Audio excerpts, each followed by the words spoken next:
Estamos ao vivo. Mostra aí a nossa companheira Ana.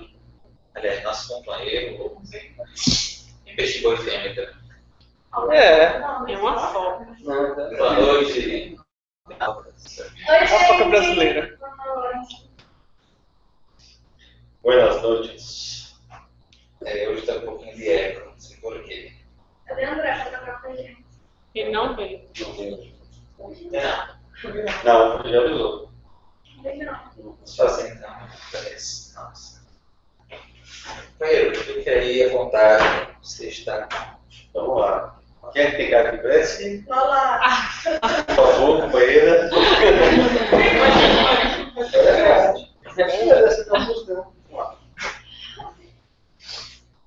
Vamos pensar em Deus, pensar em Jesus, que a sua lembrança nos inspire os pensamentos, nos inspire os sentimentos, para que possamos ser tocados pela mensagem, para que possamos refletir sobre como aplicá-la em nossa vida, para que cada vez mais as nossas virtudes possam dar lugar, possam se instalar na nossa alma e que possamos agora emitir pensamentos positivos para as pessoas que estão precisando de esperança, de luz, de amor, para as pessoas que estão passando por necessidades físicas, por necessidades espirituais, e que a reunião de hoje possa ser iluminada, que possamos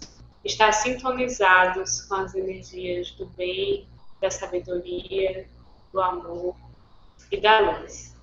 Que assim seja. Bom, então vamos em frente.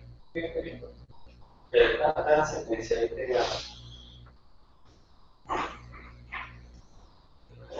Já botou na parte 2? Esse final. Sim. Já foi Larissa. Difícil é contigo. Então, vamos lá, começando. Dona Maura. Eu? Estou tão distraída.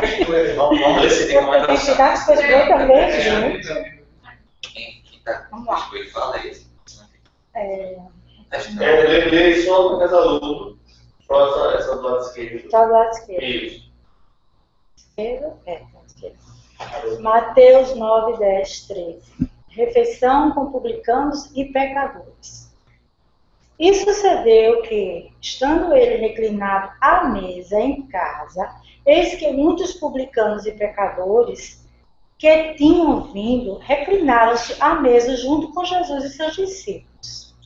Os fariseus, vendo isso, diziam aos discípulos dele: por que vosso mestre come com publicanos e pecadores? Ele, porém, ouvindo, disse: os sãos não têm necessidade de médico, mas os que estão doentes.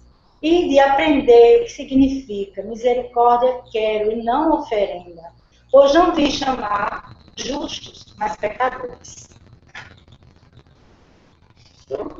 Só um comentário. Colocado na sua casa, na casa de Mateus, você lembra disso? Ele tinha colocado. Ele coloca, ele não coloca a casa de Levi, como diz em Jerusalém, mas ele bota a casa, a sua casa. Então, ele bota. Tem sua lá. Aí eu não anotei. Ele não coloca a casa de Levi, mas ele bota a sua casa. Sim, Que não é a casa de Jesus. Agora eu fiquei curiosa, de quem é a casa? É de Mateus, a casa de Mateus. Porque quando a gente viu na tradução da versão de Marcos, Haroldo não coloca a casa de Levi, ele bota a sua casa. Porque no grego não tem casa de Levi, tem casa deles. Né? E a gente achava que Haroldo tinha esquecido alguma coisa, mas não. Ele colocou certinho. Né? Quando ele disse sua casa, tem de Jesus. E Não, de Mateus? Mateus. Casa de Mateus. Casa dele e Mateus. Mateus é Levi. Sim. Mesma coisa. Que é filho de Alfeu também. Certo. Viu na reunião? Irmão de Caio. Vamos ler. Passa a foca piadinha. Geografia. Eu estava falando sem foco, não foco. Pode. Pega um sim. Pega um pouquinho. O que nós estamos tomando aí? Vamos lá. Marcos. E sucedeu que, estando ele reclinado à mesa em casa, muitos publicanos e pecadores reclinavam-se à mesa junto com Jesus e seus discípulos, pois eram muitos e seguiam. Os escribas dos fariseus, vendo-o comer com pecadores e publicanos, diziam aos seus discípulos: ele come com publicanos e pecadores. Jesus, ouvindo isso, diz: os sãos não têm necessidade de médico, mas os que estão doentes. Não vim chamar justos, mas pecadores. Eu nunca estou lá, ó. Em sua casa. Eu esqueci de digitar lá. Não, é que Paulo esqueceu de colocar lá em Marcos, mas tá lá. Quando tem a mesa aí, tipo, cheia, aí depois tem em sua casa. Não, em Marcos, é em Marcos. Marcos ou Mateus? Marcos. Marcos, mostra ele de novo, por favor. A mesa em sua casa. Botou já junto com a Faltou a mesa. sua. Faltou a Que é sua. justamente o Bíblia. Agora, Foi isso aí, galera. Então. Mas o Dinho aceitou mais. Qual que eu li? Só Esquerda. esquerda. Lucas. Levi fez uma grande recepção para ele, na sua casa, e havia uma turba de publicanos e outros, que estavam reclinados à mesa com eles. Os fariseus e seus escribas murmuraram, dizendo aos discípulos dele: por que comeis e bebeis com os publicanos e pecadores? Em resposta, disse-lhes Jesus: os sãos não têm necessidade de médico, mas os que estão doentes. Não vim chamar justos, mas pecadores para o arrependimento. Vamos cuidar dos espirituais. Quem é que está no pessoal? Está aqui na internet. Sim. Israel, Marilu e Marisa vai se trazer um pouquinho. Que vai ser muito pequeno. Mas eu disse que vai vir mais. É bom pular. Pode ser. Pode ser. Pode pular e depois volta. Não se esqueça. Então, Acho que John, Então tá eu, Alia e Marilu. Sim, fecho mesmo. A gente escolheu 2 trechos, porque parte do texto pastorino já foi visto na semana passada, que é a parte que ele faz comentários com o texto judaico, né? É interessante. E aí o comentário espiritual. Eu selecionei a parte que está em cima, que, pelo que a gente aprende, é um pensamento de Emmanuel. Parece mesmo com Emmanuel. Se a gente for comparar com os textos que Emmanuel escreve, Pastorino cita, né? Não mais somos animalizados, então nada de animalismo. Mas ainda não somos anjos, portanto, não vivamos como os anjos, desprezando a matéria. Então, assim, a ideia que o Pastorino vai trazer no início é de que a gente não deve se importar a contato com pessoas que são ditas mundanas, porque nós não somos ainda seres celestes. Primeira coisa, né? Questão de humildade. E mesmo que a gente fosse já morador de regiões mais superiores, a gente teria que ter esse contato para auxiliar as pessoas, né? Então nem existe razão para eu me afastar, porque eu ainda sou também mundano, então sou melhor do que ninguém. E se eu fosse melhor, eu teria que estar junto para ajudar. Então tem que estar junto. Porque ele vai argumentar seguindo o pensamento de Emmanuel. E aí depois tem um trecho que Marilu colocou, eu peço que ela comente para depois Alia fazer o fechamento. Certo? O que você escreveu para mim também, bem legal. Que você Tá bom? Tá ótimo. Marilu? Eu não. Eu posso ler o texto? Pode. Recusando a convivência. Não. Texto. Não temas ombrear com os pecadores e transviados. Não fujamos de sua companhia. Não recusemos banquetearmos a sua mesa, pois daí poderão advir grandes vantagens para eles e para nós, porque afinal, em que somos melhores do que eles? Só o pensamento de que somos melhores já é uma prova de que não somos. Pelo menos eles são humildes, pois sabem que são pecadores. E com isso sintonizam com Deus. E nós, que nos julgamos melhores, manifestamos nossa vaidade tola. E com isso desintonizamos com Deus que é a humildade perfeita.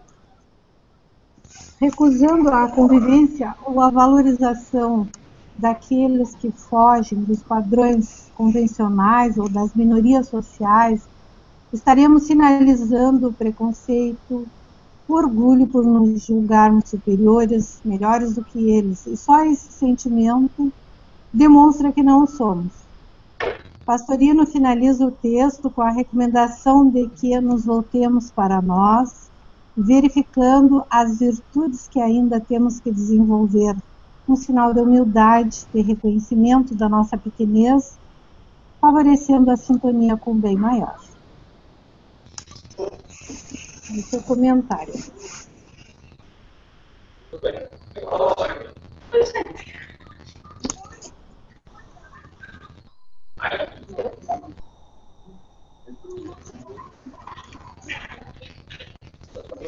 Eu ainda tenho, assim,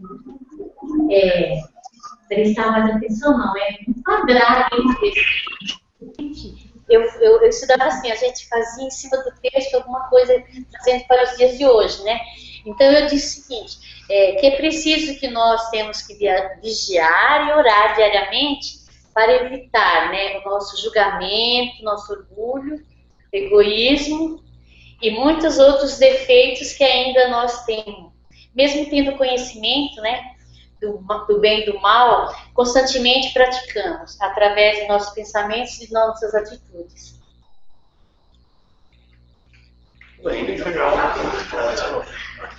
O que eu assim, acho interessante quando a gente fala no final, né, que Deus é a humildade perfeita, né?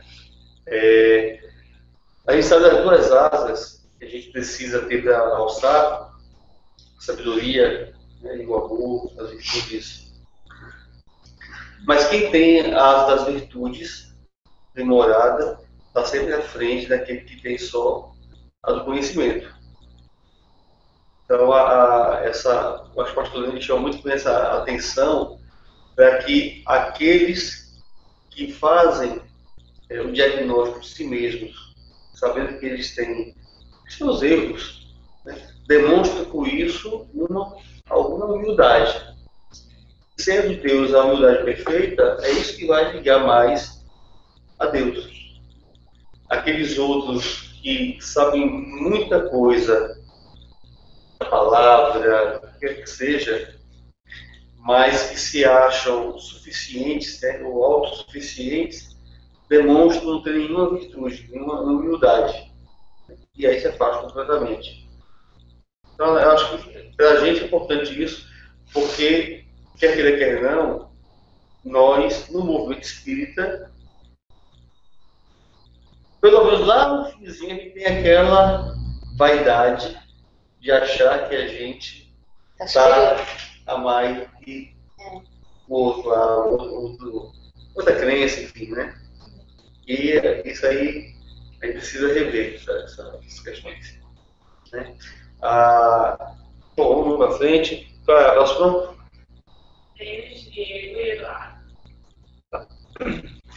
Deixa aí não, né? Não. Eita, peixe boi. Só nada. Nossa foca brasileira. Então, a gente não teve a oportunidade de se reunir. Tava todo mundo... Acabou que ninguém chegou um pro outro, acho que nas ocupações diárias, né? Mas eu destaquei alguns trechos que seriam os mais relevantes da história, né? Porque no caso é o de Amélia Rodrigues, então eu tirei no literal mesmo para poder... eu destaquei, tem muitos parágrafos, né, que ela destacando, né, o aroma das coisas, a cor, né, como as coisas eram luxuosas. E aí eu destaquei, assim, o mais essencial e que trazia, de certa forma, alguma contribuição do ponto de vista histórico, né, que pode ser interessante. Aí, os trechos assim.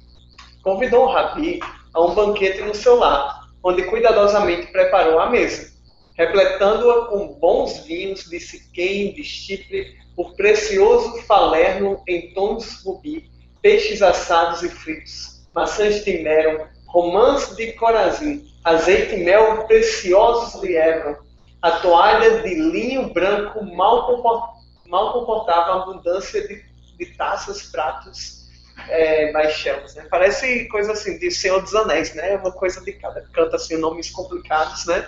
E aí você imagina que quando os fariseus se depararam com aquelas cenas, eles ficaram mais abismados ainda. Porque Jesus não só estava ali reclinado junto aos publicanos e pecadores, mas estava usufruindo do fruto do pecado deles, que era a exploração daquela população, né?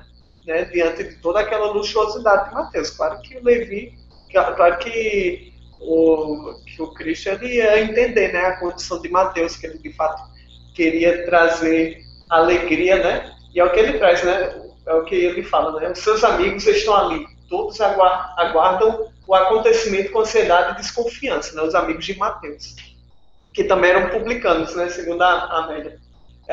Quando Jesus e grupo se aproximam, Mateus avança, curva-se e esfuziante de júbilo, abre os braços e envolve o nobre visitante.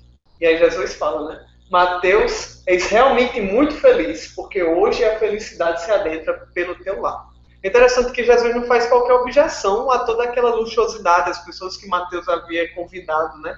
Ele simplesmente aceita o convite de Mateus e com alegria, né? E a alegria hoje é a casa. Jesus fez a refeição ao entardecer com os convidados do seu convocado, publicanos como ele, da mesma alfândega, que se interessavam pelo reino que ele traz. Esclarece uns e orienta outros, explica-lhes qual a estratégia a desenvolver para que se implante o reino especial. E toda uma conversação afetuosa se estabeleceu, né? Então essas pessoas eram tão carentes, né, do Espírito quanto o próprio Mateus. Né? Passa aí. Quando você estava lendo o primeiro trecho, eu tinha entendido como se fosse Jesus que tinha preparado tudo isso. Não, foi Mateus. Foi Mateus. Não, eu queria bem rapidinho, quando ele diz assim, Jesus entra e diz, hoje a felicidade se adentra pelo teu lar. Quando Zaqueu convida, ele fala, salvação entrou aqui. Uhum. Interessante. Eu também me lembrei. A felicidade entrou no caso com Mateus e a salvação entrou no caso com Zaqueu. E no finalzinho, quando ele fala da estratégia, a gente lembra que a Amélia Rodrigues também cita que Jesus era chamado de comandante.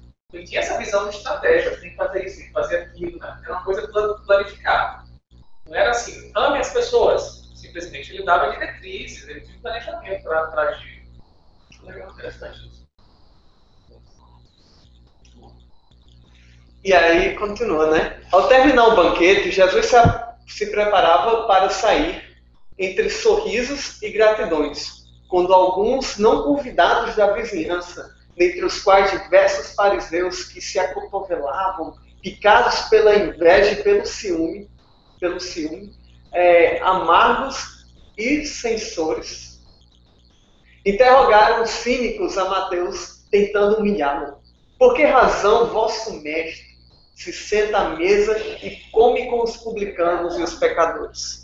Engraçado, né? A inveja deles, né? Oxi, quem é tu para receber Jesus? Oxi, com CH Oxi.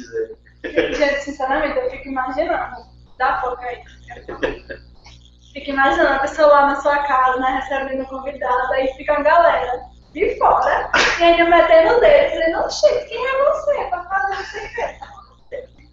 Verdade. E a imperturbável por conhecê-los interiormente, Jesus é da vida. Não necessitam de médicos os sãos, mas sim os doentes. A resposta verdadeira surpreende-os, desmascara-os, porque se sabe bem enfermos também. Mas um desmedido orgulho os impede de buscarem medicação. Assim são as criaturas humanas, presunçosas das suas pobres prerrogativas. Estão próximos da luz e evitam-na. Sentem a presença da paz e recusam-na. Experimentam o perfume da felicidade, mas impede-se a harmonia. Doentes que também eram no seu farisaísmo os inquisidores, Jesus deixou-os aturdidos e foi-se tranquilo na direção da noite formosa. E é interessante, esse texto ele também tem uns outros trechos que foi utilizado na passagem anterior e que diz respeito àquele encontro de Mateus, né? Que Mateus já via Jesus passando pelo porto e ele ficava ansioso, né? E aí tanto que a última frase não é aquela, a última frase, depois Mateus deixou de escrever impostos, né, taxas para poder escrever sobre as almas. Aquela frase lá que eu não lembro muito bem como é. Mas aí eu separei só o que dizia respeito a essa passagem da refeição de Mateus. Isso aí.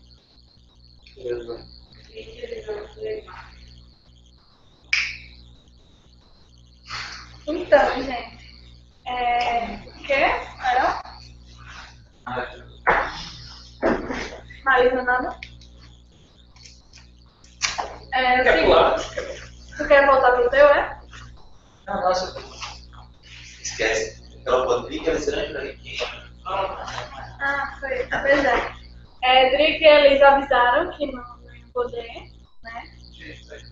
Mas... Bom, a gente ficou com o Emmanuel. E essa mensagem é bem legalzinha. Bem pequena também. O que acontece? Emmanuel, ele vem ressaltar os momentos em que Jesus esteve num banquete, que foi tanto esse banquete com os publicanos, quanto com seus discípulos nas vésperas de ser crucificado, né? Aí ele começa falando do momento lá que ele estava reunido com seus discípulos e tal.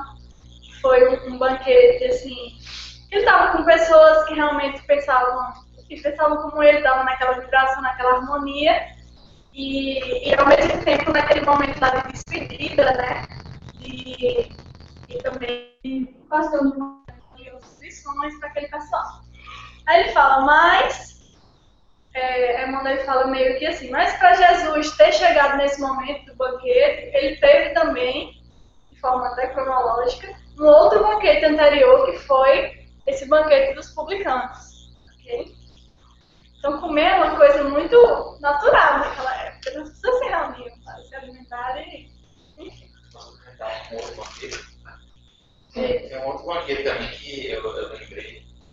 Também vai agregar das bodas de Caná. Que foi interessante que, só para acrescentar, tem uma narração também do Boa Nova sobre as bodas, né? Que Simão chega para Jesus e pergunta porque ele transformava em vinho, o vinho não ia incentivar, né, a embriaguez e tal, ele ficou preocupado, né? Aí é interessante que Jesus pergunta o seguinte: Simão, conhece a alegria de servir a um amigo? E vai bem com o que disse também a Mateus, né? No contexto da importância de confraternizar também. De se cultivar a alegria, a felicidade, enfim, a comunhão com equilíbrio, e também não é porque você está rodeado, enfim, eu estou antecipando também um pouco. Não, é só para acrescentar esse banquete também, é marcante, porque é o mesmo contexto ali, é um casamento, óbvio, tem pessoas, é um momento de comunhão, tem outros simbologias no casamento. Mas não deixa de ser um momento que suscitou em eles preocupação, né? E também, estamos aqui, muita comida, muita bebida. O que Jesus está fazendo ali no meio? Dando mais por aí, né? Dando mais vinho para as Mas pessoas. tem outra, joga essa porca aí. Peixe boi. Não, mas é só lembrando que eu tive um casamento evangélico e o pastor ele fez uma interpretação dessa passagem da questão do vinho, né, que é realmente com relação a que o vinho que Jesus transformou a água no vinho era um vinho muito melhor do que foi servido. E essa questão é importante porque realmente primeiro vai o melhor. Né? O pessoal vai se embriagando, mas depois não vai ter tanta noção assim da. Né? E Jesus faz o inverso, né? Ele dá algo, dá um amigo que vive melhor. E a gente deveria se doar, né? Assim, né? Vamos lá. Então, é importante também, boa colocação, Mael. Mas Emmanuel, ele realmente fica só nesses dois. Aí ele fala que Jesus, ele também deu uma atenção a essas pessoas que estavam à margem da sociedade, que no caso eram os publicanos, que a gente já viu, que os bichinhos, eles realmente não eram bem quistos. Mas aí eu destaquei um parágrafo que eu achei que realmente resumia bastante a fala de Emmanuel, que diz assim: o banquete dos publicanos tem especial significado na história do cristianismo. Demonstra que o Senhor abraça a todos os que desejem a excelência de sua alimentação espiritual, dos trabalhos de sua vinha, e que não só nas ocasiões de fé permanece presente entre os que o amam. Em qualquer tempo e situação, está pronto a atender às almas que o buscam. Então, realmente, é o grande fechamento dessa mensagem. E Emmanuel continua dizendo que, até hoje, o banquete está servido. Então, ele realmente, o que é necessário? É que nós, os espíritos, busquem Jesus para partilhar desse banquete junto a ele. Então, eu destacaria aí dessa passagem essa parte das almas que o buscam. Realmente é necessário ser esse agente ativo mesmo e procurar por Jesus. E outra coisa é a questão do alimento espiritual, né? Que a gente sabe que aquele banquete não era só o alimento físico, mas realmente tinha um significado muito maior. Certo. É engraçado, eu achei interessante isso, que quando a gente pega e fala assim, eu sou seu amigo e tal, a gente geralmente tende a provar se a verdadeira amizade ela é real nos momentos de dificuldade, né? Geralmente a gente busca, né, partilhar a amizade apenas nos momentos de alegria. E dentro do pensamento religioso, a gente pensa de uma maneira oposta. A gente busca a sintonia com Deus justamente nos nossos momentos de dificuldade. É interessante isso que Emmanuel fala, porque realmente a nossa comunhão com Deus, ela não precisa ser só nos momentos de sofrimento, né?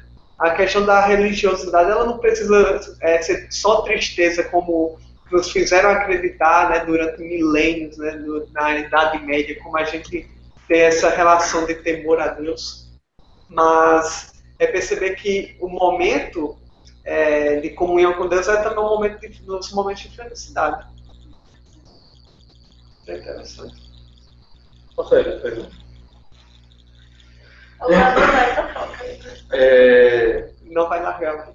Acho que era Gandhi que dizia que a gente deveria ser não como a água cristalina, que ao contato com a impureza se contamina, mas com uma luz que perpassa os campos, enfim, o lamaçal, permanece pura, né? Permanece.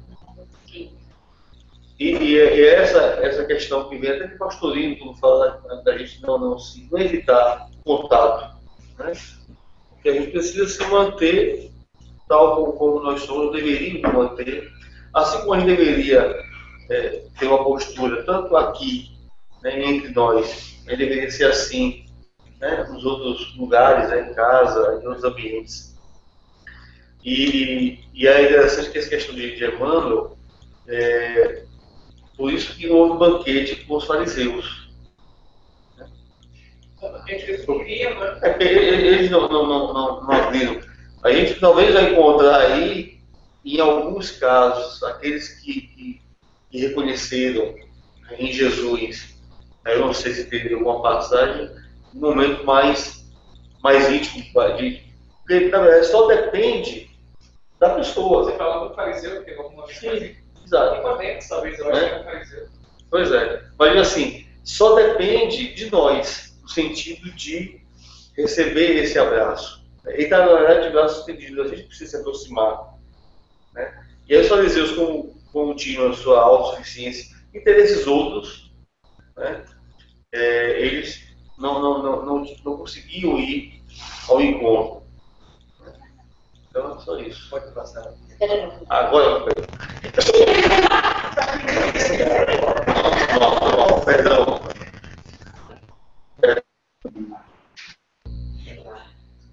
Eu acredito que essa passagem também nos lembra que para seguir a Jesus não é necessário, porque uma vez eu postei uma coisa que o padre Fábio de Mello falou, que não se buscasse um relacionamento com a perfeição, porque a perfeição não é uma coisa dos homens, vamos dizer assim, você não ia encontrar a perfeição. Quando você buscasse logo de primeiro uma perfeição.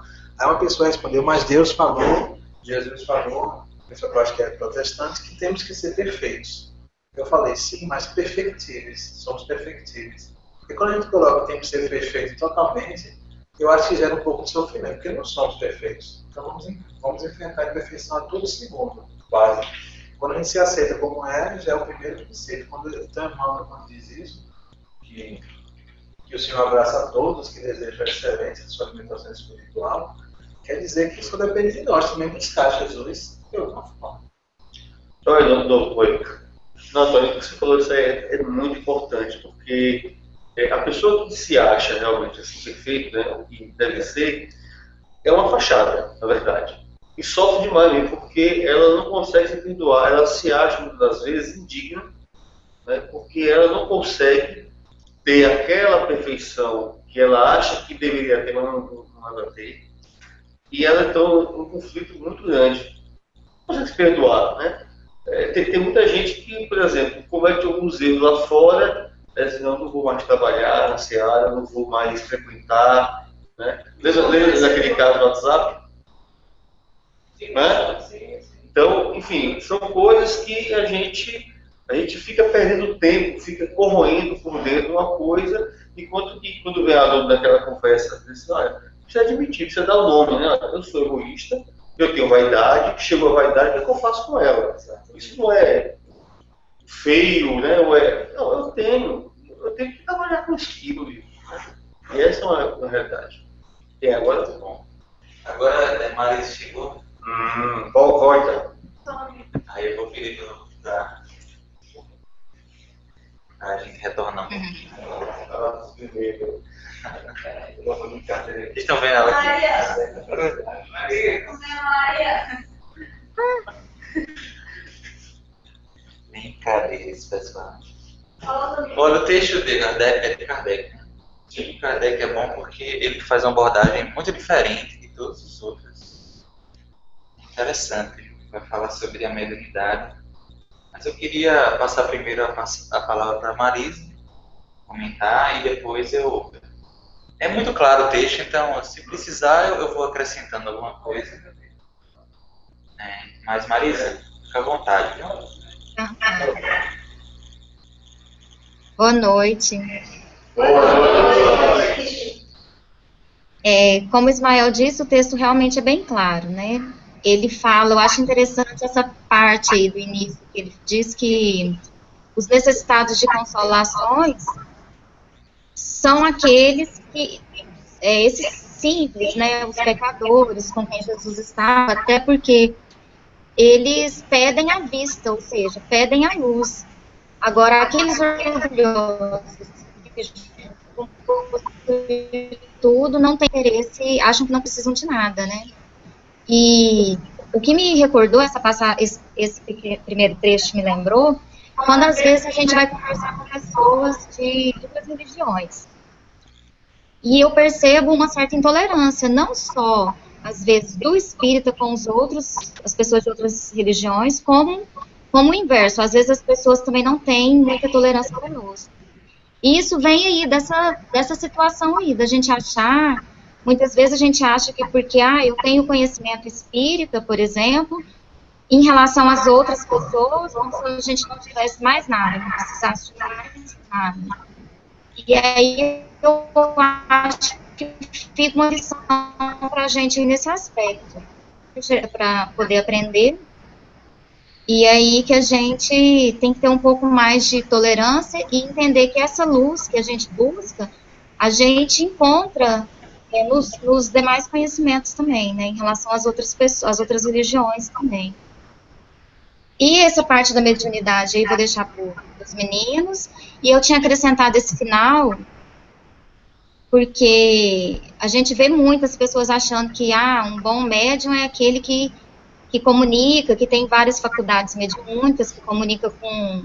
é um médium ostensivo, e na realidade, lá no Evangelho segundo o Espiritismo, ele vem trazer para nós, né? Kardec vem dizer que não, bom médium não é o que comunica facilmente, mas aquele que é simpático aos bons espíritos. Então, ele será bom ou mau médium a depender, de repente, das suas companhias, se ele atrai o concurso dos bons espíritos, né? É isso aí.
Em relação à questão da mediunidade, eu sei que ela é o que eu vou falar agora.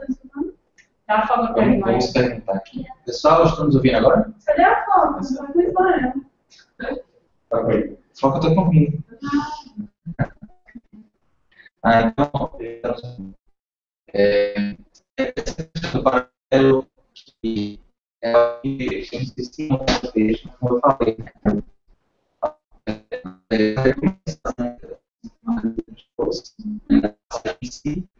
Você disse que agora está cortando.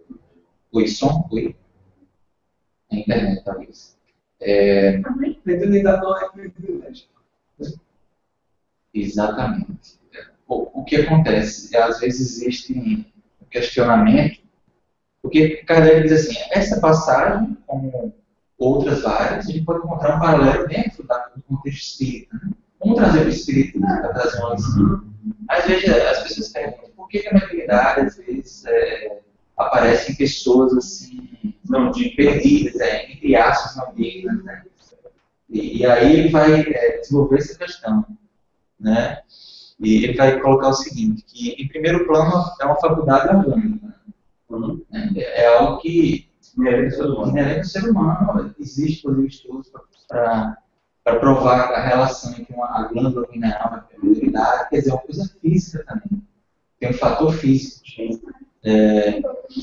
Então, como qualquer outro órgão, ou sentido, é dotado de livre-arbítrio. A gente usa a palavra, os sentidos do tato, a audição, a visão, do modo que a gente quiser, né? O livre-arbítrio de utilizar da mesma forma a habilidade. É uma faculdade que a gente recebe, mas utiliza de acordo com o que a gente pretende, de acordo com as nossas tendências. E para complementar, ele diz que é concedida essa distinção para amparar todas as circunstâncias. Quer dizer, a realidade existe em todas as religiões, todos os povos, todas as etnias, classes. Quer dizer, para amparar a espiritualidade está presente, né, diretamente, né, se comunicando em todos os estágios, em todas as formas. Amparando, né? Quer falar?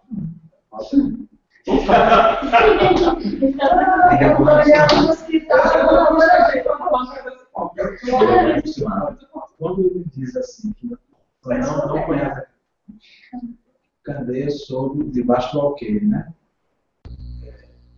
Isso lembra muito a mediunidade, porque a mediunidade é uma luz para o médium e é uma luz também para os que usufruem da mediunidade, que é o médium e aquelas pessoas que usufruem. Então, combina também com essa parte, que os sãos não precisam de médico, mas os doentes, né? também está muito interligado. E quando ele falou assim,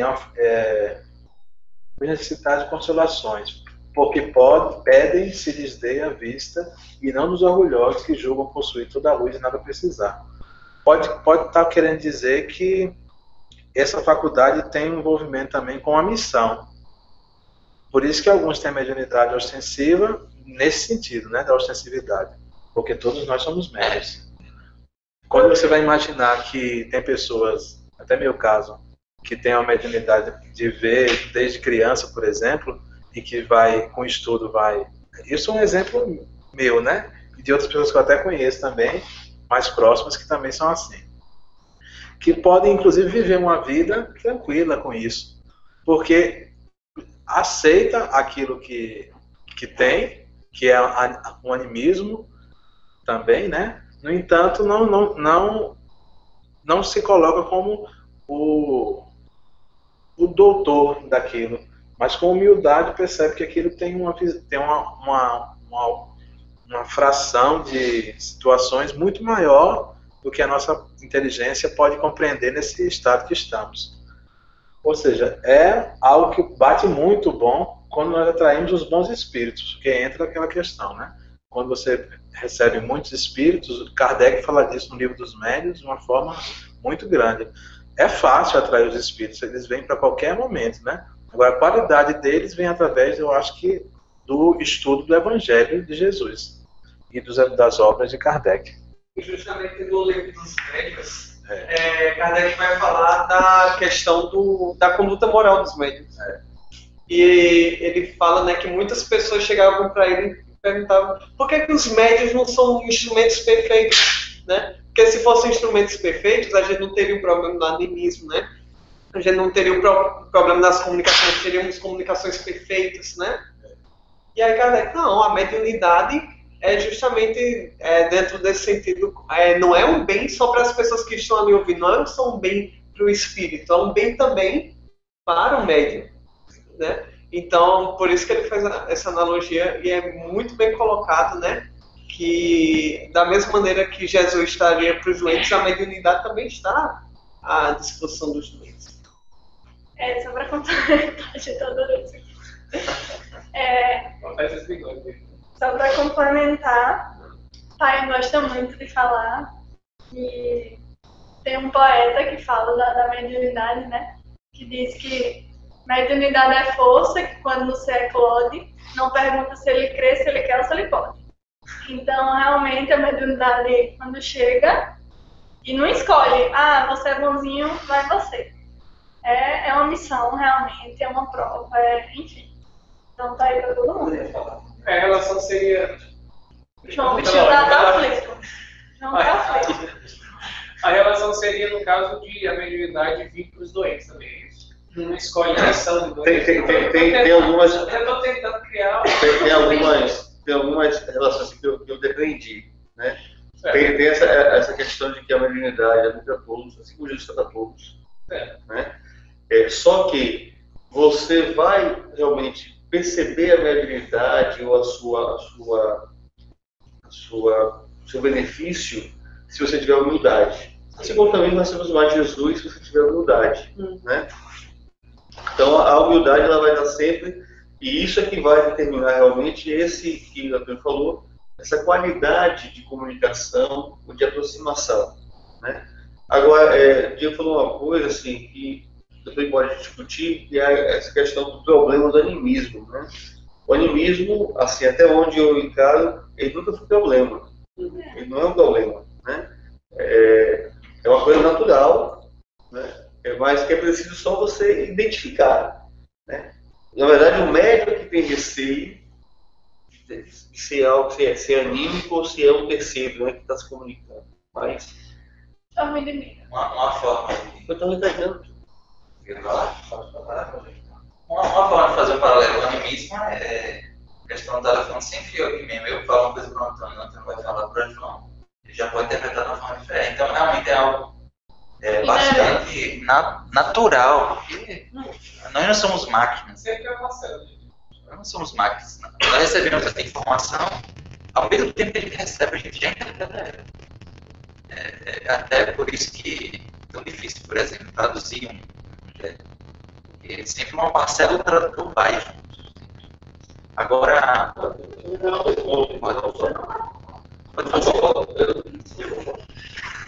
Não, eu vou em relação a isso, tá? Porque o animismo, até onde eu não estava considerando a questão do filtro que o médico faz de uma comunicação, mas sim como algo que a gente quer melhor enquanto espírito. Né? Cuja comunicação pela lembrança de algo que ele não expõe. Né? Até onde ele gosta, a gente pode, por isso, não mais.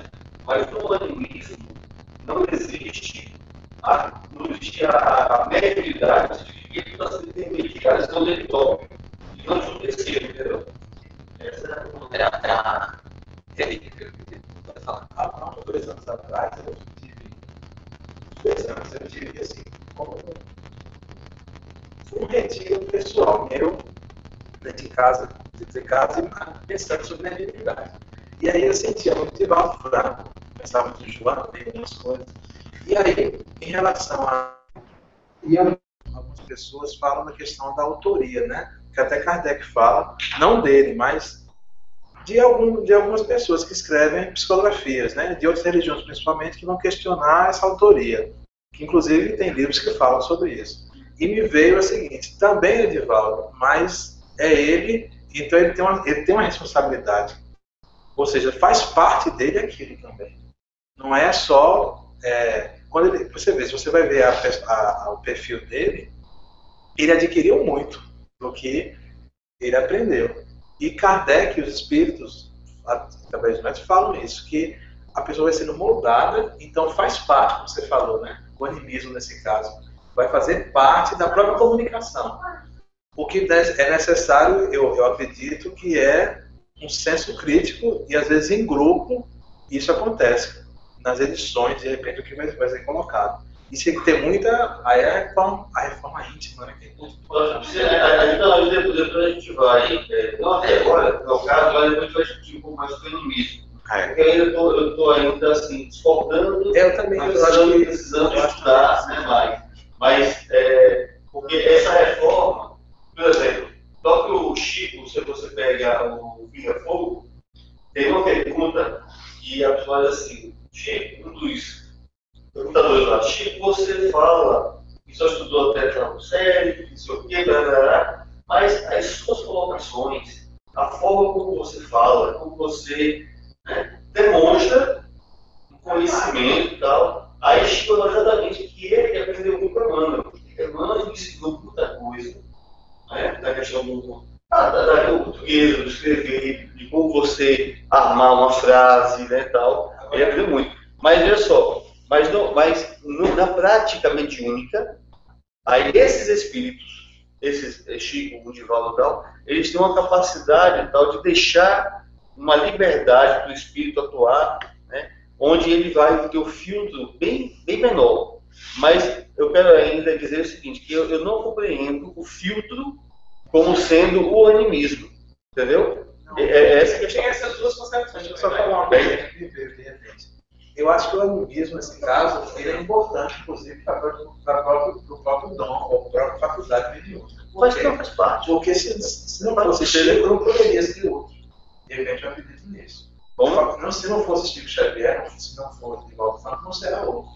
Nesse sentido, porque eu acredito também que existem ligações de outras encarnações com esses espíritos que comunicam através, dessa vez, do que está encarnado, que é Divaldo Franco. Então, o animismo não é uma coisa ruim, mas é muito mais uma necessidade que existe do espírito para se comunicar. Porque sem esse animismo, ele não teria condições tão fáceis de se comunicar com os encarnados. Eu não vou falar sobre o animismo hoje. Antônio, a gente precisa alinhar, porque realmente o conceito de animismo É diferente. Mas tem os dois envolvimentos. Na verdade, animismo, eu enxergo também como o Paulo. Só que, assim, na minha visão, eu acho que precisa realmente pesquisar melhor. Mas eu queria chegar perto dele. O processo anímico seria, na minha visão, teria uma gradação. Né? Para mim, a questão anímica seria algo natural, Eu vejo muita relação com o filtro. Agora, quando a gente fala realmente de animismo, é aquela manifestação que não é mediúnica mesmo. É o próprio... Tecnicamente, É o pessoa dando comunicação dele mesmo. O animismo, normalmente, ele é uma manifestação de si mesmo, inconsciente. Entendeu? É inconsciente. Que ela flui. Sim. E o médico... Ele próprio não sabe. Ele fica com receio se é o terceiro ou não. Daí que tem que ter a pesquisa em cima das aulas de mulher. Não pode. Deixa ela lá. Fala aí, porque eu queria encerrar essa sessão. Passa para o próximo. Quando o Ismael ele, começou, né, o comentário, ele perguntou por que médiuns, né, mesmo imperfeitos, têm essa facilidade. Aí eu lembrei de uma cena, eu não sei qual livro de André Luiz, em que ele estava numa região de trevas, né, e lá ele estava acompanhado com pessoas do resgate, né, de espíritos. E ele vê espíritos bastante imperfeitos vomitando. E ele não vomitava, né? E ele perguntou, por que eles conseguem vomitar e eu não? E eles responderam, né, os instrutores, que não era uma faculdade, para eles estarem vomitando, dependia do intelecto deles, do desenvolvimento intelectual deles. Mas eles nunca seriam capazes de alçar grandes voos, porque só com a asa do amor, né, o desenvolvimento moral que eles conseguiriam isso. Então, eu lembrei, né, de alguma forma. Sim, o que essa passagem, deixando um pouco de lado a questão do animismo, que fica como um tópico para a gente discutir, importante. Vamos focar na questão da imperfeição do médium, moral. O que é o essencial desse paralelo de Kardec? É demonstrar que a mediunidade também vem para o auxílio. Para o auxílio, quer dizer, ela permeia também nos meios menos dignos que a gente acha, né? Em todos os lugares, para auxiliar, em forma de auxílio. Exatamente. É uma forma de amparo mesmo, né? Às vezes, agora eu assisto ao próprio interesse, eu queria isso. Isso aí não é. E aí, eu acho interessante porque tem os vírus que devem muito. Eu não sei qual é exatamente qual é. E eu mesmo nele sinto uma caridade. Ele vem ali para fazer algo de bom. Só que eu preciso usar. Então eu cheguei a uma conclusão de que aquelas pessoas que estão ali estão numa fase, às vezes é necessário elas estarem ali.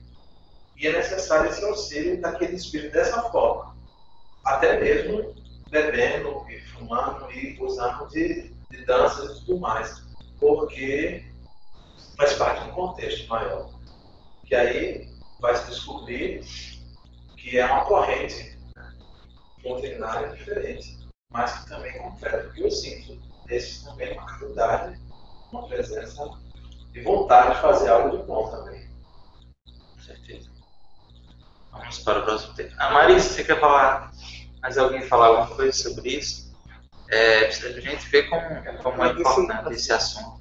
Eu falar muito mais sobre mediunidade, porque a Bíblia é cheia de manifestações mediúnicas. André Giane Malga. Peixe boi.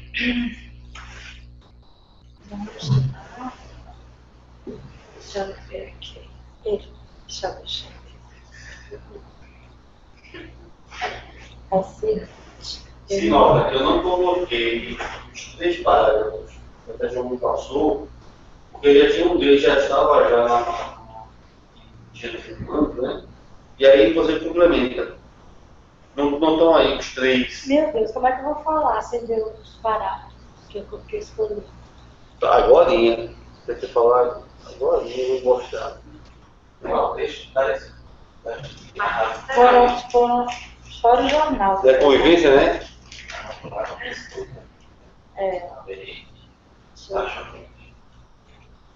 O 9, 10 e 11. Porque um complementa o outro, não tive como separar, sabe? É legal ir pro próximo as coisas se concentrar. Evitar a apresentação. Esse que eu conversei conclui incisivo, categórico. Isso, é.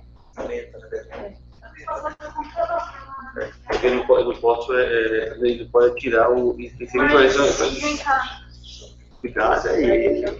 É o computador. Não dá. Se ele balançar, ele liga.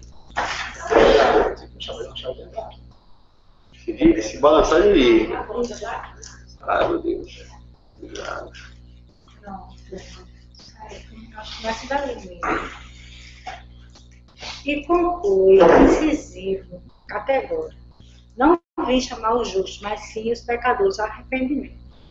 As palavras revelam não só infinita compaixão pelos infelizes, que são os que pecam, mas também incomensurável sentimento de tolerância.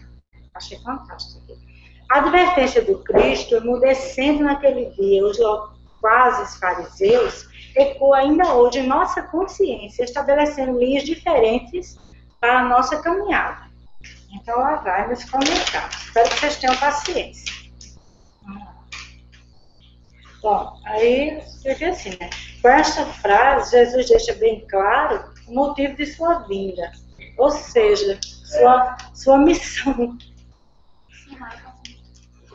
Estão ouvindo? Por favor, né, gente? Eu preparei, né?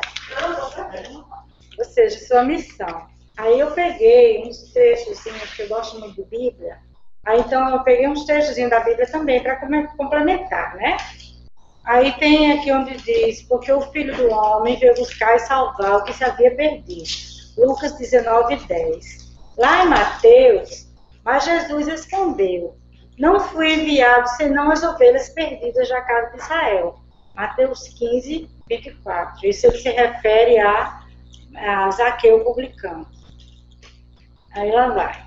O fato de Jesus estar sempre em busca dessas ovelhas perdidas era sempre motivo de polêmicas entre os fariseus e doutores da lei, que se achavam mais santos e não admitiam que ele, sendo um profeta, sentasse à mesa com pecadores e publicanos.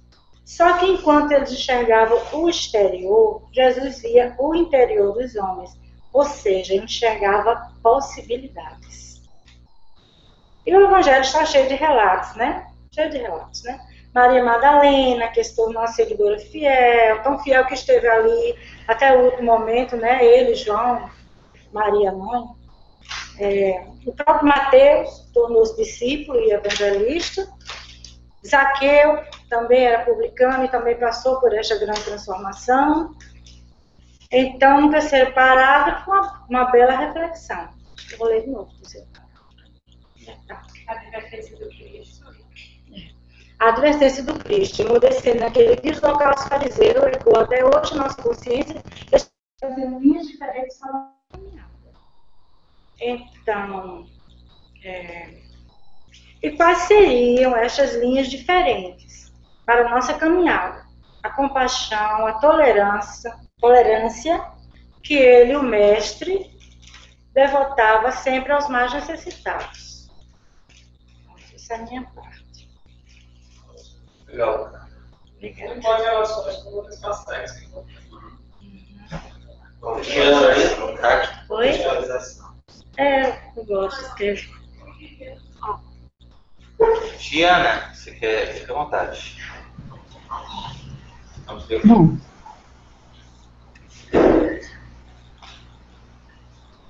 Bom, vou falar de uma forma geral, né, dos dois trechos que me chamaram a atenção, né. Eu acho que o resto eu acho que a gente já vive e convive no dia a dia, né. Bom, uma delas é essa questão espírita, né, que está aí no slide, que coloca como que a gente, de uma forma geral, a gente convive com os espíritos superiores e de uma forma direta, indireta, mais indireta, né? E quando a gente recebe o auxílio, um amparo, a gente se sente muito bem, se sente feliz. Da mesma forma que quando a gente deve se deparar, né, com algum espírito que a gente possa contribuir de alguma forma, a gente o faça, né? E é assim que funciona a jornada da vida, né? Com trocas ao longo da nossa caminhada, né? A gente recebe e a gente dá. É assim que deve funcionar a nossa caminhada, né? Então, isso me chamou a atenção no texto de Martins Peralva, né, isso que a gente colocou. Uma outra coisa que me chamou a atenção, que a gente não colocou aí no texto, mas que eu achei muito bonito, foi uma comparação que ele fez, né, entre a questão da refeição, né, do sentar com os publicanos, o sentar de Jesus com Zaqueu e com Levi, né? O quanto isso modificou a vida dos dois, tanto de Zaqueu quanto de Levi, né? E o quanto isso repercutiu nas vidas dele e na nossa, né? Porque a partir dali isso teve um impacto muito grande na vida dos dois. O que Zaqueu fez depois do jantar, desse banquete, assim? Zaqueu fez o que disse a Jesus que ia fazer, né? Ele simplesmente dividiu tudo que ele possuía, e realmente a vida dele depois daquilo ali foi uma vida, vamos dizer assim, missionária, né? Onde ele passou a ensinar tudo que ele aprendeu com Jesus, e quem ainda não leu, né, o capítulo 1 do livro Ressurreição e Vida de Ivone Pereira, eu sugiro que leia, porque mostra exatamente o que aconteceu depois dali, né, com Zaqueu, e assim até o pós-desencarne, né, Zaqueu ensinando no mundo espiritual e contando a história dele, tudo que ele, assim, passou, enfim, a beleza disso aí, né, do encontro com Jesus. E Levi, né, Levi escreveu o Evangelho, né, ou seja, até hoje a gente aprende e espíritos aprendem o resultado desse encontro de Jesus com Levi. Então, esse texto de Martins Peralva, para mim, foi de uma beleza muito grande. Ele foi muito feliz quando ele fez essa colocação no texto, porque era uma coisa que eu sinceramente, eu nunca parei para refletir sobre esse encontro, né, desses publicanos com Jesus, e realmente esses detalhes, né, essas, vamos dizer assim, essas semelhanças desses encontros, e também os resultados, né, dali por diante. Então, eu acho interessante destacar esses pontos no texto de Martins Peralva. Fala dessa lição.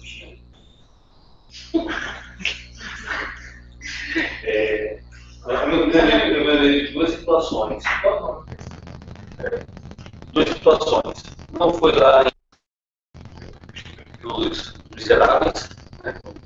O padre acolhe, né? Não, dele. Não. Já é uma coisa. Né? Mas. Que filme. Mas quando ele acolhe, quando ele decide acolhê-lo. Aí ele estava com uma experiência de muita brutalidade por um crime, né, de sei lá, roubar o pão. E a outra questão somos nós aqui, os nossos amigos aqui da rua, que alguns acham que não deveria, né, acolher, porque a gente ainda quer acolher apenas aqueles que não nos dão trabalho. A gente pode verificar, por exemplo, no processo de adoção, quem é que fica sempre sobrando. Os mais velhos, aqueles que têm alguma deficiência.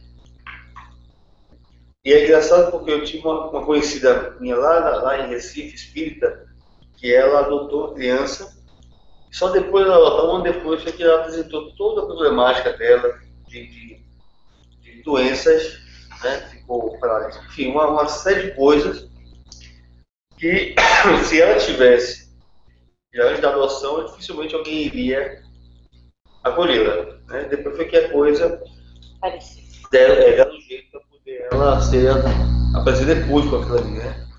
Então, assim, essa questão da gente verificar Jesus que vai ao encontro, né, dos necessitados, das pessoas que estão mais distantes da gente, mas na verdade estão muito próximas, porque é através dessa união que a gente exercita uma união dupla. O exercício da caridade e ao mesmo tempo estender a mão e fazer com que eles possam representar também alguns procedimentos, algumas posturas que tem, né? E aí a mensagem de Jesus é tão forte que às vezes esbarra na questão da crença ou não.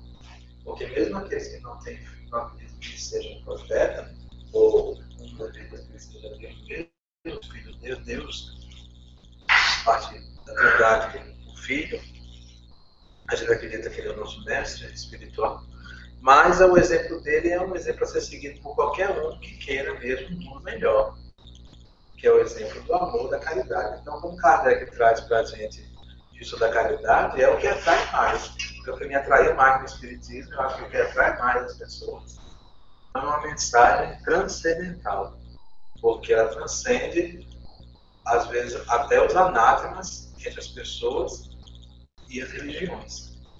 E até mesmo aqueles que não conhecem a Jesus, quando leem, estava conversando com indianos, lá eles comemoram o ano com fogos e tudo mais. Só que Jesus não tem tanta influência lá ainda. E eu mandei uma mensagem para ele sobre o Espiritismo. É exatamente isso que me atrai no que eu leio sobre Jesus. É a questão do amor, da união, da caridade. É um exemplo que vocês têm no Ocidente que no Oriente não tem tanta força. Você tem amigo indiano? Tá bom. Através de um amigo de Curitiba, eu conheci. Gosto de Roberto Carlos também, né? Não, esse não. Você falou indiano e Roberto Carlos. Fala depois. É que, basicamente, esse slogan do Espiritismo, né, fora da caridade não há salvação, é o que Paulo falou. Né? Sem amor, nada seria. Sem dúvida. Aí vem Kardec e complementa isso. Então, é uma felicidade muito grande, né? Alguém mais? Não.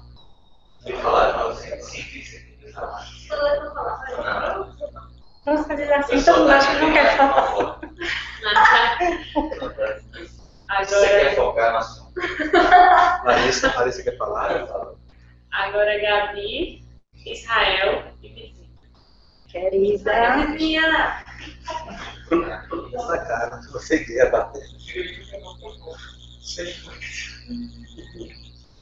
E ela fala que ela tá focada no estudo, né? Tá aqui, ó. Mas a foca ela pediu desculpas. E eu vou desculpada ao vivo. eu vou passar a foca para Israel. Pra Israel. A foca pra mim?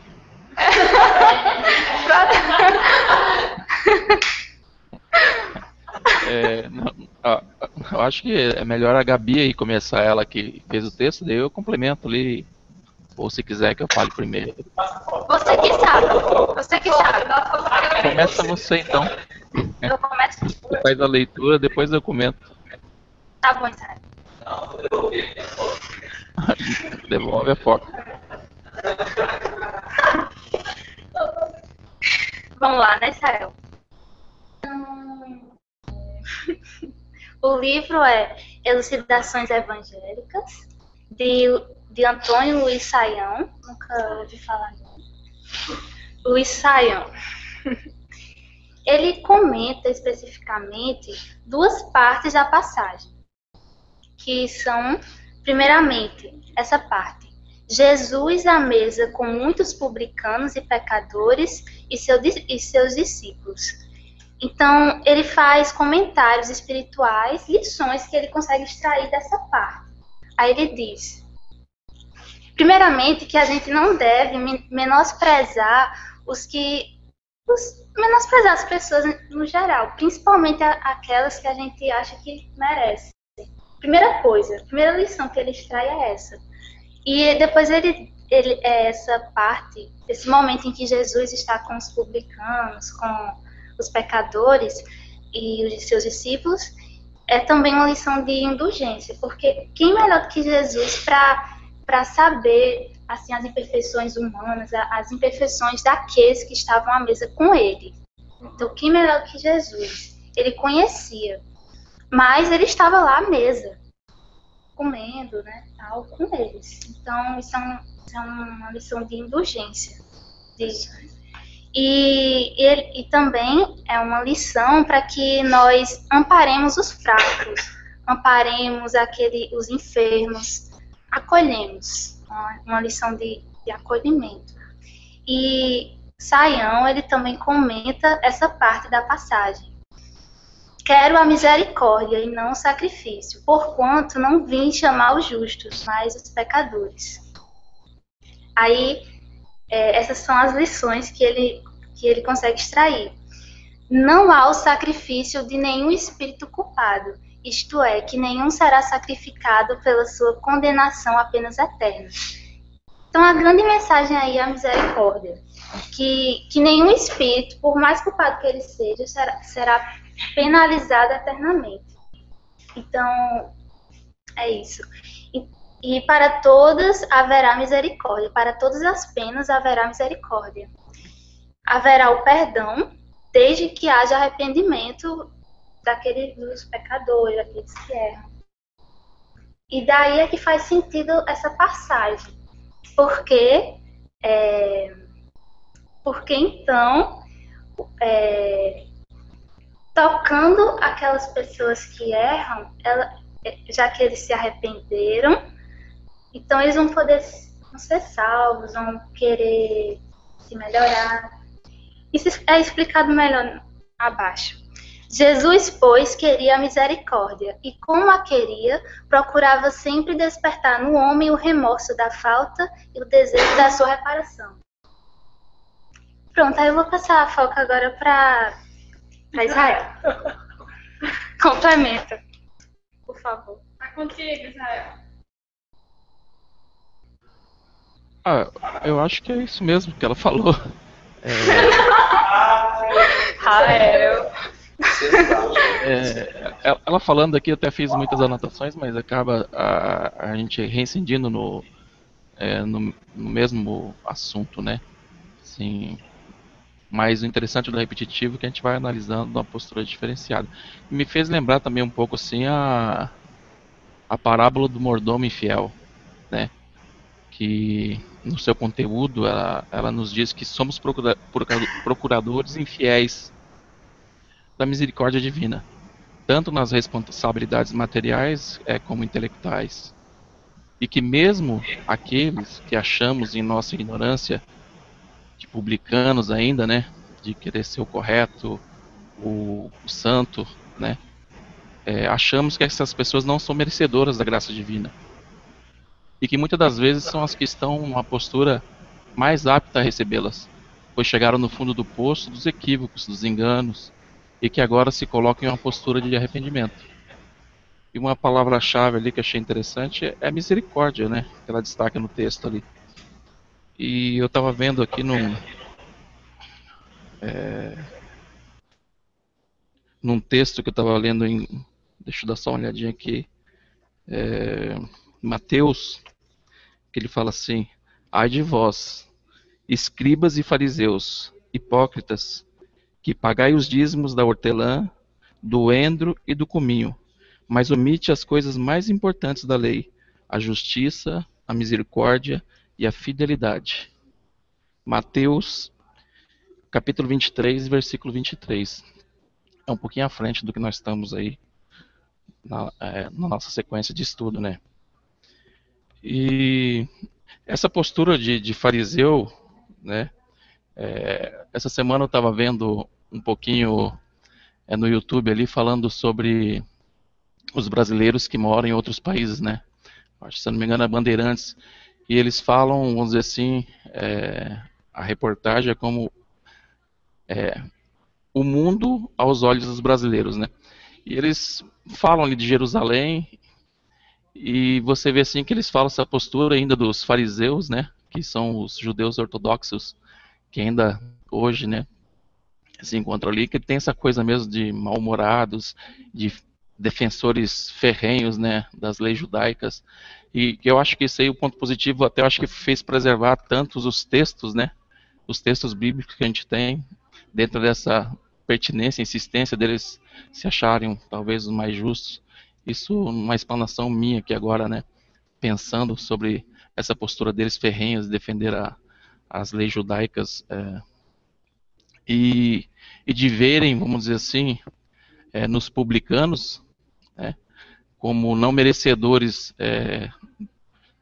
do Messias, né, que seria o Jesus, de Jesus estar ali com eles. Mas eu acho que é isso aí mesmo. Não sei se me perdi um pouco aqui na explanação. Mas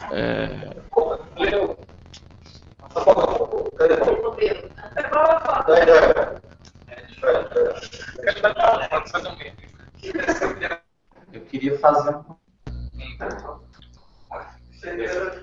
comentário breve. Um dos maiores exemplos de misericórdia. Ele quer ter uma foto da foto, mas coloca a foto.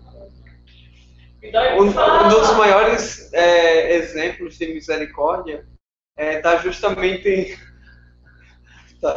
na história de João Batista, né, como Elias no passado. Imagina só se não houvesse misericórdia, né, para nossas penas e nossas penas fossem eternas. Ele ia ter que levar, ia ter a cabeça decepada tipo todo ano, toda encarnação, né? E ao invés disso, a reparação dessa falta dele, né, de ter mandado decapitar, sei lá, 400, não sei quantas pessoas. Quase 90 pessoas, né? Na encarnação dele como Elias, foi tudo resgatado em uma encarnação, né? Previu? Pelo que os espíritos relatam, teria. Mas enfim. Agora uma pergunta.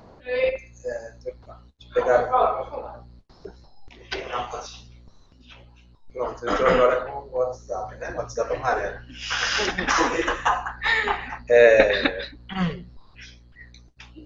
Porque quando eu entendo essa questão do perdão entre os espíritos, eu entendo que é o próprio espírito que chega a perdoar o outro. Que não é nem Deus, né? Assim, Deus dá o perdão, ele dá a faculdade da gente perdoar. Eu acho que esse sentimento de perdão, de misericórdia, mas eu acho que eu entendo dessa forma, pode até ser uma ignorância, né? Mas, por exemplo, quando João Batista, quando Elias matou 490 pessoas, ele ter morrido uma vez, uma encarnação, não sei se é uma conta pequena ou uma conta suficiente, porque às vezes, se não toca esse perdão para a pessoa, né? É tão complexo que até tem algum livro que fala sobre isso especificamente, porque eu acho que um dos temas mais difíceis da reencarnação envolvendo o perdão. O perdão de Deus, eu acho que ele existe, ele é eterno, mas a pessoa, o espírito perdoar o outro, não se manter naquela obsessão de milhões de anos, de milhares de encarnações. Eu acho que você... Pode. Eu acho que você perguntou e respondeu ao mesmo tempo. Então, diga. A gente no seminário, na formação que teve na semana, sobre aborto e suicídio, falou sobre essa questão da culpa, do arrependimento, né? E a gente verifica que tem pessoas que fazem o mal, prejudicam o outro, e elas não se acham culpadas. Naquela fase ainda de uma falta de sensibilidade para o outro, e só a dor realmente que vai fazer com que elas revejam. Então eles nem culpa sentem, né? Tem aquelas pessoas que se sentem culpadas por algo que fizeram, mas a culpa em si ela é algo paralisante, é algo que não vai ajudar a gente, vai só paralisar e a gente ficar se lamentando, né? E o arrependimento, ele promove na gente uma consciência do erro que nós cometemos e a busca da reparação. Né? Agora, respondendo a Antônio, assim, o que ele perguntou, eu acho assim, Antônio, que o auto-perdão e o perdão, eles são consequências dessa reforma íntima. Né? Então, aquele, por exemplo, que cometeu o erro, ele pode ter reconhecido aquilo e já ter feito muitos avanços, já está longe, né? E aquele que sofreu, em algum momento, prejuízo, ele está preso por não ter perdoado. Então, ele não fez nele próprio a reforma íntima necessária para que ele se libertasse. Mais ou menos como Judas, né? Você falou em Judas, mas não falou justamente não, como Judas Iscariotes, numa entrevista do Humberto de Campos, diz assim, o cara já está, o espírito já tranquilo, e a gente aqui, sabe, acusando como se ele fosse ainda aquela pessoa. Então, nós, enfermos ainda, não conseguimos avançar, né? Com certeza. Fica triste, né, pelas pessoas ainda estarem nesse momento, mas ele está superior. Porque no caso, se você não me perdoa, eu que fico com o tempo. Vai lá. Agora ela diz. Mas eu queria são coisinhas que eu sempre tenho que falar, coisa que eu já falei, mas quando se fala em bem misericórdia, acho que hoje aqui André não está. Homeopatia é? Não, advogado. Tem um texto de um grande doutrinador dele, chamado Kahneman. Eu estudei no início do curso, 5 anos. Foi no início do meu curso de processo penal, para justamente processo penal, né, os processos que levam à condenação dos réus.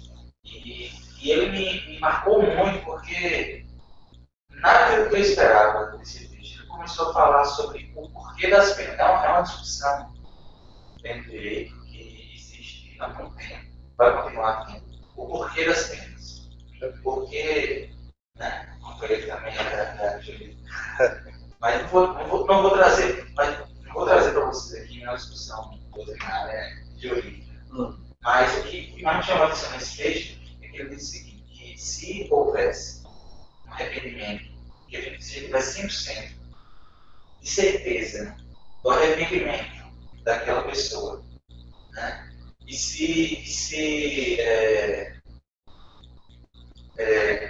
a partir daquele momento ele se comprometesse a arrepender, porque 100% de arrependimento indica que a pessoa certamente não vai voltar a cometer. Não é necessário, mas não tem. É a justiça divina. Eu entendo. Consegue reconhecer isso? Consegue identificar? Ismael, eu entendo que o caráter ressocializador da pena, que não é punitivo em tese, mas é muito pedagógico.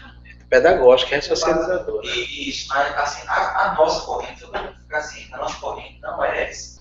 A corrente existe o fator pedagógico, mas existe o fator também de reparação, daquela questão do olho por olho, dentro por dentro. A noção de justiça primitiva, que ainda existe hoje, é importante para a gente no estado que está. Mas realmente, no estado da justiça divina, que de fato a gente entende com a visão do amor, interessante que esse texto também fala do amor. Ele diz que o que o apenado precisa mais de qualquer outra coisa não é nem a ressocialização, não é nem as condições ideais na cadeia, o amor. A gente tenta nos miseráveis. Quase caiu batalha. Eu estava vendo ele pesquisando isso, eu lembrei, tem um clipe que Michael Jackson gravou aqui no Brasil, que eu não estou lembrando o título em inglês, mas eles não ligam para nós. Eles não ligam para nós. O vídeo que ele gravou no Lodum. E um presídio. Ou ele faz essa comparação, porque mostra a favela no Brasil, aquela questão E a letra fala dos neonazistas, fala de todas aquelas coisas, né? E ele pega para os presos, que também não lembram deles, né? E nos Estados Unidos, que tem um processo todo também, até muito mais rígido de punição. E, inclusive, existe pena eterna lá. Pena de morte, né? A gente não tem. Eu vou pedir agora, Só para passar a palavra. O nome do texto é As Misérias do Processo Penal, de Carnelucci. Só para. Muito massa. Faltam 2 textos, né? Esse é Carol, Eu e Bibi, o Cristo em Nós, de Miramês. Quando Jesus ele fala que veio, né, para os que necessitavam e não para os sãos, ele se põe no papel de um médico. Né? Um médico que tem o poder de curar não só o corpo, mas principalmente as chagas da alma. A sua mensagem tem esse poder. Né? E para que a gente seja curado, para que a gente receba a sua mensagem, 2 condições são necessárias. Né? A gente tem que ser necessitado e tem que ser de boa vontade. Tem pessoas que são necessitadas, mas não se julgam necessitadas. Então, não vai surtir efeito algum. Por conta do orgulho. E tem que ser de boa vontade, você tem que querer. Porque senão a cura não vai ser real, não vai ser efetiva. Esse é o primeiro ponto que o texto levanta. O segundo, aí adoro figurinha. Onde se instala uma escola é porque existe ignorância. Da mesma forma que onde se constrói um hospital é porque ali grande quantidade de enfermos necessita de cuidados. Então, aqui na Terra, existem um monte de escolas, um monte de hospitais, porque todos nós somos necessitados. É uma necessidade. E, por último, ele traz um enfoque interessante, que é com relação ao papel da casa espírita. Né? O papel da casa espírita e de todas as religiões nesse papel, né? de curar almas. Então, todas as religiões têm de representar como sendo um laboratório, onde se extrai as melhores essências das árvores filosóficas, psicológicas, e eu complementaria, né? Tirar o melhor que tem da ciência, o melhor que tem, né, da questão moral, das artes, de tudo. Para as doenças, né, para curar as doenças das almas, diagnosticando desequilíbrios e cuidando de toda a ordem de enfermidades, com um só intuito, o de restabelecer almas e corpos para o Cristo. É isso. Nem Vivi, nem Carol também, não, né? Carol tá também não. Carol não tá? Eu sou um instante que ela tá tão faltosa que aquela de fazer pra mim aniversário. Vou jubilar, enfim. E agora Regina tá aí. Regina, Carol. Pronto. Agora é a mensagem da Mãe Imortal. Posso falar? Pode. Bom, a Amélia Rodrigues traz para a gente a figura incontestável de Jesus, da sua mensagem de amor, que é para toda a eternidade. Eu selecionei 2 parágrafos que eu achei assim que pudesse sintetizar Jesus como o médico das nossas almas, nós doentes, necessitando, como sempre, deste curador. E Amélia, então, coloca o seguinte: repensar Jesus Cristo e sua mensagem nos turbulentos dias da atualidade torna-se uma necessidade impostergável. E selecionei também: Jesus está presente na sociedade, socorrendo-a e aguardando ser recebido e compreendido. Então, temos que pensar, né? Pensar e repensar, porque os momentos que estamos vivendo de transição são, de fato, de verdadeiras turbulências, intelecto-morais, inclusive. Nós estamos aí em face, né, das violências, das alucinações, dos transtornos psicológicos de conduta, com doenças, né, que já são caracterizadas como o mal do século, como a depressão, a síndrome do pânico, a fuga pelas drogas, pelo alcoolismo, pelo tabagismo, o sexo em desalinho, as ambições de poder, né, todo esse contexto de um mundo extremamente materialista. E com isto, muitas das inversões de valores que estamos vivenciando, como, por exemplo, o aborto, a eutanásia, o suicídio, a pena de morte, e como se fosse, né, valores normais e aceitos. Mas vemos também, diante das circunstâncias, né, deste nosso momento de transição, como coloca a Amélia Rodrigues, que estamos também assim com uma verdadeira revolução de valores, de espíritos que estão chegando para buscar, né, essa remodelação das nossas condutas.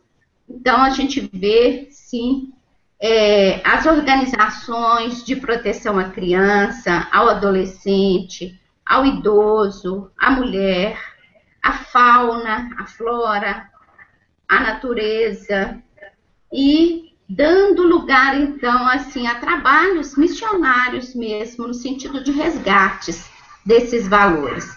Então, repensar Jesus neste momento é impostergável, como diz a Amélia Rodrigues. Por quê? Porque ele está trazendo, de fato, o remédio que cura, o remédio que resgata cada um de nós. Então, na nossa sociedade, no nosso cotidiano, e particularmente para todos nós, né, que estamos em busca da nossa melhoria íntima, nós precisamos, sim, sentir que Jesus está socorrendo a todo momento, a cada um de nós, a nossa família, aos nossos amigos, aos nossos afetos, aos nossos desafetos também. E repensar Jesus é, então, necessário. Por quê? Porque somente Ele, neste momento de planeta de prova e expiação para planeta de regeneração, é que é o nosso guia, é o nosso modelo, é de fato o caminho e a verdade e a vida para todos nós. Então, somos nós doentes que necessitamos deste médico. E o título que ela traz na mensagem, a mensagem do amor imortal, é esse remédio que, com certeza, cobre toda a multidão dos nossos pecados, das nossas imperfeições, que é o amor. Foi isso que eu pude perceber, né? E acho, assim, muito importante que a gente possa repensar Jesus a todo momento, para que a gente possa aceitá-lo, porque ele está batendo a porta do nosso coração. E o momento de agora é momento de valorização do sentimento. Que nós possamos abrir as portas dos nossos corações. Então, a palavra de Jesus é sempre atual, com certeza. É isso, gente.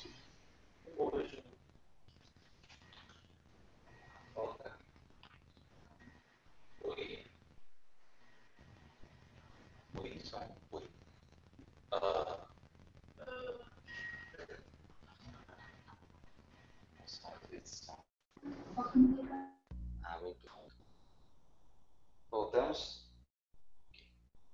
A foca agora eu vou passar para um amigo, Paulo, aproveitando para parabenizá-la pelo material maravilhoso. Eu parabenizar? Eu acho, a Regina, acho que concluiu muito bem. Acho que a lição que fica para a gente é esse reconhecimento nosso de que nós somos necessitados, seja da doutrina espírita, seja, né, do médico, do Evangelho de Cristo, e temos a boa vontade, como a Larissa colocou, né, no slide, temos a boa vontade, a boa vontade, a força de vontade de querer realmente caminhar ao encontro dele. Vamos tropeçar bastante ainda, né, é natural, para que a gente possa persistir. Eu acredito muito que esse grupo, assim como outros tantos grupos, né, que a gente faz parte, mas esse grupo em particular é uma grande fonte de energia para a gente se superar, né? A gente, nessa autoajuda, né, assim, a gente se ajuda mutuamente para a gente poder ser medicado pelo médico das almas. Muito bom. Posso pegar a foto? Então, antes de a gente fazer o prece final e o nosso abraço coletivo, queria dizer para vocês que nós vamos ter uma visita, todo mundo já sabe. Vamos ter a oportunidade de reclinar a mesa e compartilhar momentos com Marisa e Juliana. Legal. Na sexta-feira elas chegam. E além do sábado a gente tem um encontro lá na Casa Hídrica, vocês estão convidados também para a gente fazer alguns passeios, enfim. Grupo João Pessoa, praia, com certeza. Vai estar ensolarado, com certeza vai estar ensolarado. Não penso nem em outra coisa.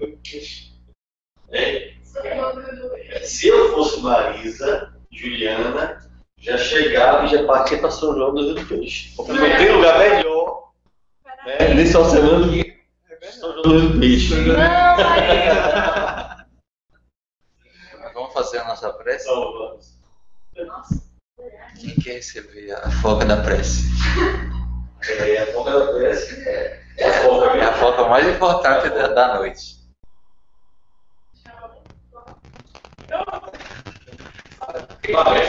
Você ofereceu a mão dele. Falecida fraternidade, de alegria, de amizade que nos une, essa comunhão de pensamentos, é a verdadeira religião. Possamos agradecer aos nossos guias e mentores, agradecer a Joana por termos essa bênção de viver toda essa experiência no NEP, agradecer a Haroldo, a todos aqueles que se dedicam a esse trabalho e que a gente se beneficia por termos contato com eles. Possamos reafirmar nossa fé, o nosso compromisso com a nossa consciência, com Cristo, e transformarmos o nosso interior, curarmos as nossas mazelas e também levar essa luz para aqueles que precisam nas nossas casas, no nosso trabalho, no nosso estudo, enfim, para todos que tiverem contato conosco. Permaneçamos unidos, com fraternidade, com clareza, e que os nossos laços se ampliem cada vez mais sob a figura do Cristo. Deus nos abençoe e que assim seja. Que assim seja. Muito bem. Coletivo. Mestre, é mestre, né? Tchau, gente. Marisa, boa viagem, viu? Venha com Deus. E espero que a Marisa ela sirva de exemplo para outros companheiros que Isso, Israel aí, Marilu, sirva de exemplo para outros. Regina, Certinho. Giana já é de casa. Né? Já é de casa. Provavelmente não está entendendo nada que a gente está falando. Porque tá muito... Giana entendeu ali. É 5 horas de carro só. 500 quilômetros. 8 horas de carro. 8 horas. 8 horas não, de Já ônibus. todo- Gente, boa semana a todo mundo, viu? Abraços. Vem, Israel! Um abraço, boa semana e Muita luz será O que mais sobre o feriado? Feriado, sexta-feira? 26 feriado. quinta-feira. ela chega sexta. Não, ela chega sexta mesmo. E 2 horas. Pessoal,